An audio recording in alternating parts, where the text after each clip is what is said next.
degrees, very good degrees, and then the projects would just stay on the shelf or people would forget.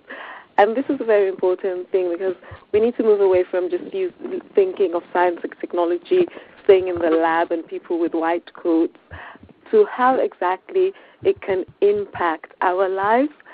And it does in every aspect, and this could really improve the quality of life for Sierra Leoneans and make a huge impact in terms of income, revenue, and then employment for everybody.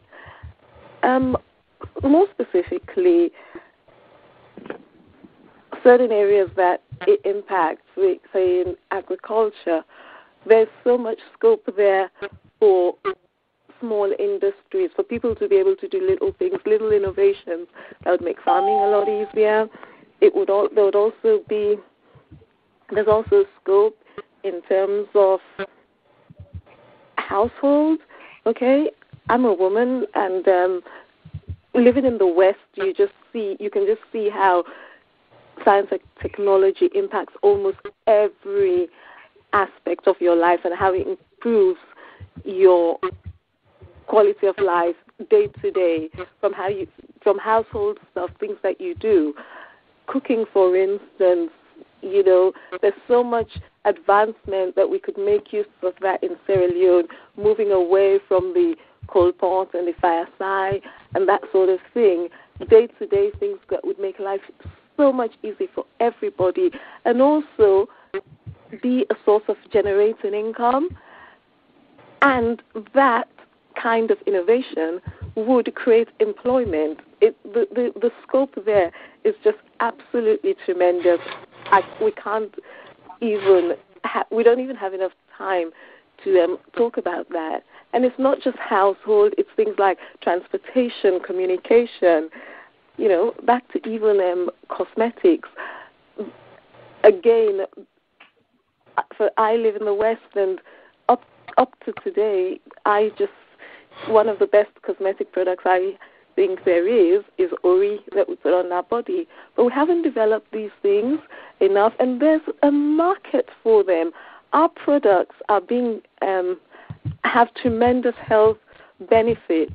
We haven't even looked into the medical aspects of it yet. Again, tremendous and potential there, untapped, all of it. We have things like our palm oil, tremendous health benefits, again, untapped. And all of this could create income for somebody. The creation of the Eastern Polytechnic again presents an opportunity that we have to grab. We have to make it happen. It being transferred into a university of science and technology could be really big. A lot of those projects that have been sitting down in Fabric College and not come to nothing, this could be an opportunity to revive some of them and also encourage young people who are studying now to create more and be innovative and think that, okay, I might make something that could make me money. If someone is at university and they come up with something, a process that would make life easy for people, I bet you people would buy it. People would buy it. It would create money. It would create income, and it would also do something that we take for granted. It would create a sense of pride and a sense of hope, which I think Sierra Leoneans need now, and especially the youth. They really need something. If they can think, if I go to that university of science and technology and I have this brilliant idea, I can create something that would earn me a living. I would be self-sufficient. I wouldn't have to work for anybody. I could create my own life. That does tremendous to people's self-esteem and to the nation as a whole. We need to start believing in ourselves again. So the benefits of us having a focus on science and technology, whether it's in a ministry, I would definitely think let's have a ministry to have it, but if it's not possible now, there still needs to be a focus. We just can't count encouraging entrepreneurship. It would bring so much for us. And that's about it. Thank you very much, Kadi. Some salient points raised there. In particular, I like your take on how to improve our domestic or our homegrown products like palm oil, the body cream you made reference to, that is Ori or Donny. These are the we grew up with, and like you said, they could be made to be very profitable businesses, and linked up to what you said earlier with regards to entrepreneurship. But I mean, as we continue our discussion, some of these things will come to the fore. But again, I appreciate your mentioning the idea that all of this will bring self-esteem to people. Brilliant take. Thank you for that. We'll now come to. Hello. Sorry. We'll now come. Yeah, I'd like to say one or two on this topic. Maybe just for 1 minute, if you can allow me. Is that Dr. Kabia? Yes, it's Milton. Okay. Yeah, because if you look at this, the rise of small-scale, middle-scale, and large-scale industry impact on the socio-economic and the human development of the country, if you look at science and technology, let's say we have an improvement in information technology in the country in terms of wireless technology, wherein people can actually get wireless wherever they go. So that will actually enhance the development of our PCI, the payment control interface. That is, people can pay through the internet. They can expand their e-commerce, and then so they can buy and sell on the internet. And then once that has been improved, that will increase the employment, conditions in the country in terms of technology, and in addition, improve our, foreign investment. Because with all of those, people will be ready to invest. They will be ready to go to Sierra Leone, and then tourism will actually improve because they know that in Sierra Leone they can actually be able to talk to relatives, buy and then sell online. So that will lead us to move from a small scale, industry or a country that deals with small scale, market to a larger market, even though the country is small, compared to other countries. So that's a plus, to the country when we actually expand to that. And then that will also enable people like, what, she was saying about the agricultural development, development of, local, product. We can develop websites. Our, young men, they are learning IT, can be able to develop websites wherein they can sell to people in other West African countries or in the entire universe as well. So that's a very good topic that we have to look at. That is the economic impact of science and technology in Sierra Leone, which is what that one is actually looking at. Yeah, exactly. That's where we are moving towards. Maybe it will come up in our next segment, But it's another brilliant point made there by Dr. Milton Kabia. You see, within so short a time, we've learned a lot about how science and technology can transform a nation.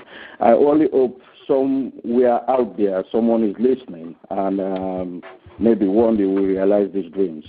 We'll now move to our next speaker, Mr. Leslie Koroma from Texas, USA. Mr. Koroma, what do you think is the role of science and technology in uplifting productivity levels of societies? Thank you, Saidu, and thanks to all the panelists for raising all the brilliant points they brought up. And just to surmise from what I've heard just now, the main premise from what Kadi just said and what I think pretty much all the panelists have said is how to actually, we'll talk about productivity level, is how to monetize our efforts in our country. Because basically this is about economics. At the end of the day, it's about economics. We see many countries around the world that are benefiting from their involvement or their adoption of technology, whether it's information science or the age-old industrial technology. We've seen how that has transformed so many societies around the world, whether it's South Korea, whether it's Singapore, whether it's India, and so on and so forth. But let me first start by saying, just preface that based on what I've heard in the discussion so far. Let me preface my point here so far with the fact that it has never been more prevalent in history. I mean, more necessary at some point in time in our history as a nation for us to adopt the idea of having a standalone Ministry of Science and Technology. For the simple fact that we're surrounded by technology. Everything that you do in this day and age is based on technology. When we talk about science and technology, really the first thing that comes to mind is information technology. But technology in itself is a broad term, and it might refer to industrial technology or medical technology and so on and so forth. But the main thing that we're more concerned with and that people will kind of look at or will kind of lean towards when you talk about technology this day and age is the current information science or information technology, which pervades our lives. Everything that we do is based on technology nowadays. But let's not forget the importance of industrial technology, which precedes information technology.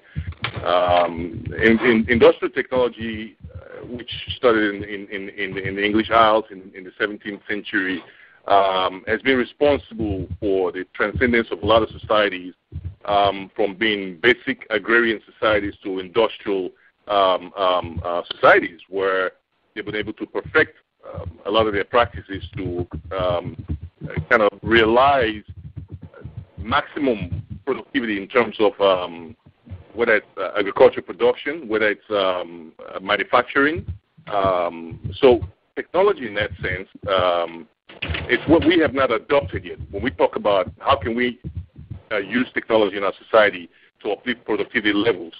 Now, the importance of the Ministry of Science and Technology is to emphasize this, to facilitate this. Basically, the role of government is to actually to facilitate, to help push. You kind of have a cheerleader of sorts that's kind of pushing to help you say, okay, we see there's a segment here, or there's a community here, or there's somebody here who's actually doing something in this particular area. So let's help this person realize their full potential in this area, whether it's in agricultural production, and so on and so forth. So what we want in this case is one Ministry of Science and Technology that's going to help to facilitate and help our society realize the benefit of adopting technology, whether it's in the agricultural fields in our country, which is actually what we are at this particular time in our history. We're still at that particular stage. But we need to move past the agrarian stage. We need to move past that level. So what we want to adopt is practices that will help us emphasize the need for secondary industries in our country. We're still a country that's primarily still emphasizing, actually we're still existing, or we're still doing things on the primary level, which means that we produce, we don't process. We produce our fruits only until recently. Now we have a fruit canning factory back home. We now have where people can actually go sell their fruits, and it can be processed into drinks, into different kinds of food materials. But our society is predominantly productivity level is actually at the primary level. Everything is produced and then shipped out, and so we don't have any secondary industries in our country where, which actually is an area where you can have mass employment, where you can process materials. For example, the steel that's being produced, the iron ore that's being produced in Sierra Leone right now. Iron ore is shipped out. It's shipped out to China. It's shipped out to other countries around the world. Why can't we have a steel plant or steel industry in our country, which is a secondary industry for that particular aspect, that particular material, which can employ a massive number of people, and at the same time improve the economic benefits of what we're going to get than when we ship out just the raw material? Why can't we have a steel plant in Sierra Leone. And when I talk about having a steel plant in Sierra Leone, I'm not just necessarily talking about some